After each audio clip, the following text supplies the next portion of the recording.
मध्य प्रदेश के एक झाबुआ डिस्ट्रिक्ट में एक छोटे से रेस्टोरेंट के अंदर काफी सारे लोग शांति से बैठकर खाना खा रहे थे और वो रेस्टोरेंट काफी छोटा था और काफी भीड़ वाले जगह में भी था। समझ लो वहाँ से पब्लिक का गुजरना बहुत ज्यादा था। तो वैसे ही कुछ देर के बाद बाहर गुजरने वाली पब्लिक ने आवाज सुनी।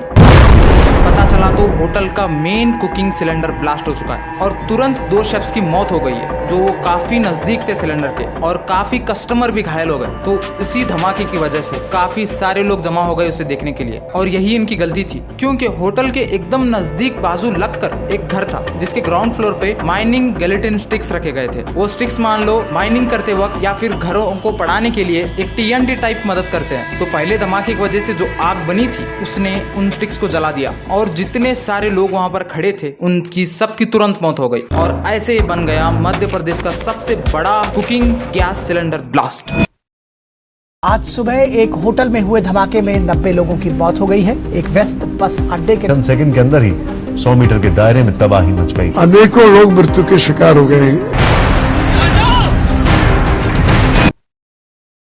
इस इंसिडेंट में 80 से ज्यादा लोगों की मौत हो गई और 100 से ज्यादा लोग इंजर्ड हो गए। जो मैंने आपको इंसिडेंट बताया इसमें मेन विलन आप गेलेटिन स्टिक्स बोल सकते हो, लेकिन शुरुआत कुकिंग गैस सिलेंडर से हुई थी। तो क्यों ये गैस सिलेंडर इतना खतरनाक होने के बावजूद भी हर एक हिंदुस्तानी एक बॉम्ब के साथ जी रहा है और लोगों को अंदाजा भी नहीं कि ये गैस सिलेंडर कितना ज्यादा खतरनाक हो सकता है। 12 सिलेंडर चाहिए हमें 12 सिलेंडर चाहिए। कांग्रेस पार्टी को 12 सिलेंडर चाहिए। हिंदुस्तान की महिलाओं को 12 सिलेंडर चाहिए।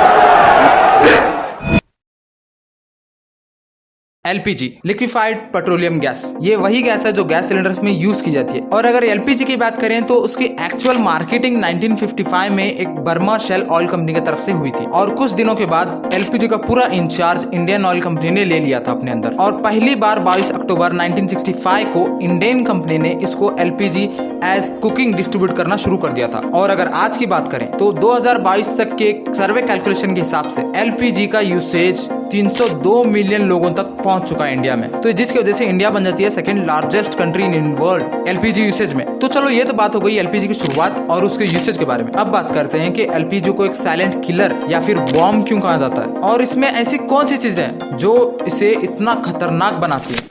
ब्यूटेन, प्रोपेन और ईथेन, ये तीनों गैसों का मिक्सचर LPG होता है, लिक्विफाइड पेट्रोलियम गैस। और ये तीनों गैसें नेचर में बहुत ही ज्यादा फ्लेमेबल है। तो इन तीनों गैसों को कंप्रेस्ड करके एक सिलेंडर में भरा जाता है। और अगर मैं आपको थोड़ी गैस कंप्रेशन की नॉलेज दूं तो जिस किसी गैस को भी कंप्रेस किया जाता है ना तो वो लिक्विड फॉर्म में आ जाता है और ऐसे ही ब्यूटेन, प्रोपेन और ईथेन को कंप्रेस्ड करके एक सिलेंडर में भरा जाता है जिसकी वजह से हमारे गैस सिलेंडर में गैस नहीं बल्कि लिक्विड होता है। उसीलिए इसको लिक्विफाइड पेट्रोलियम गैस कहा जाता है। और इसी गैसों के मिक्सर के साथ इसमें और एक केमिकल मिलाया जाता है जिसका नाम है इथेन मार्कप्टम। ये केमिकल का इस्तेमाल इसलिए होता है कि जब कभी भी गैस लीक हो तो हमको कुछ अंदाजा मिल जाए कि सच में गैस लीक हो रही है। इस केमिकल का इस्तेमाल बदबू के लिए किया जाता है, यानी कि गैस लीक हो रही है तो उसके बदबू के हिसाब से आप पहचान सकते हो कि गैस लीक हो रही है। तो ये गैस को कंटेन करने के लिए लाल कलर का सिलेंडर देख रहे हो तो ये असल में कॉपर स्टील के साथ बना होता है जो कि काफी सेफ होता है। समझ रहे हो, इतने छोटे से जगह में वो 25 किलोग्राम तक का प्रेशर भी झेल सकता है। लेकिन मुश्किल तब आती है जब कोई रेगुलेटर में लीक हो या फिर कनेक्शन में लीक हो जिसकी वजह से गैस लीक होने लग जाए और वो आग के चपेट में आ जाए। तो जब गैस लीक होते वक्त वो आग के चपेट में आ जाती है तो जिसकी वजह से सिलेंडर का टेम्परेचर बढ़ जाता है और सिलेंडर बर्न होना चालू हो जाता है और उसकी वजह से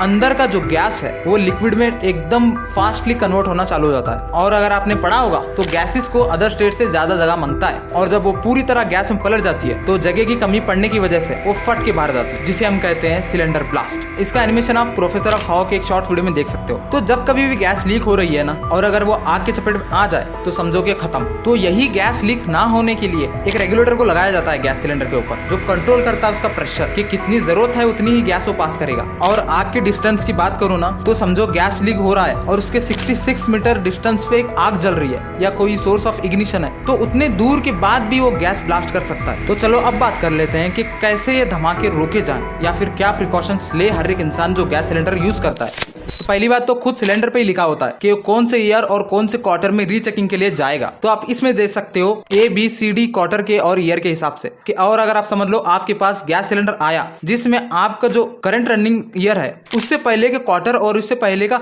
ईयर चल रहा है तो समझ लो गैस सिलेंडर एक्सपायर हो चुकी है और आपको उसको बदलना पड़ेगा। तो अब रियल सिनेरियो पे बात करें तो समझ लो कि अब आग लग गई तो फिर जब क्या करें? पहली बात, एक सिंपल फेनोमेना आप जान लो कि आग वहीं लगती है जहां पर ऑक्सीजन का सप्लाई होता है। तो आप कह सकते हो कि ऑक्सीजन तो सब जगह है, उसीलिए तो हम जिंदा हैं। हाँ, वो मुझे पता है, लेकिन जहां पर आग लगी है ना गैसेस की वजह से, आप वो चीज को किसी और चीज से ढक सकते हो जिसकी वजह से ऑक्सीजन वहां पर पास ना हो, और उस चीज को ढकने के बाद आप वहां से भाग सकते हो। इसी चीज को दिखाने के लिए हमारे गवर्नमेंट ने बहुत सारे सेशंस किए थे, जिस सेशंस में वो दिखा रहे थे कि आग कैसे बुझाई जा सकती है जब सिलेंडर की गैस लीक हो, और कैसे हम सावधान रह सकते हैं। और बहुत सारे जो कंपनीज जो डिस्ट्रीब्यूट करते हैं गैस सिलेंडर्स, उनकी भी जिम्मेदारी होती है, और वो लोग भी बहुत सारे सेशंस करते हैं इसके बारे में। और गैस सिलेंडर के लिए प्रॉपर एक इंश्योरेंस भी मिलता है एलपीजी कंज्यूमर्स के लिए, कि जब कभी भी कोई हादसा हो जाए तो वो इंश्योरेंस कंपनी वाले आपका पूरा खर्चा दे सकते हैं। और अगर एक सर्वे के हिसाब से बोलो ना, तो इंडिया में लगभग हर साल 4000 लोग गैस सिलेंडर के ब्लास्ट के लिए मर जाते हैं। तो इसीलिए हमारी सबकी जिम्मेदारी बनती है कि सावधान रहो और सतर्क रहो,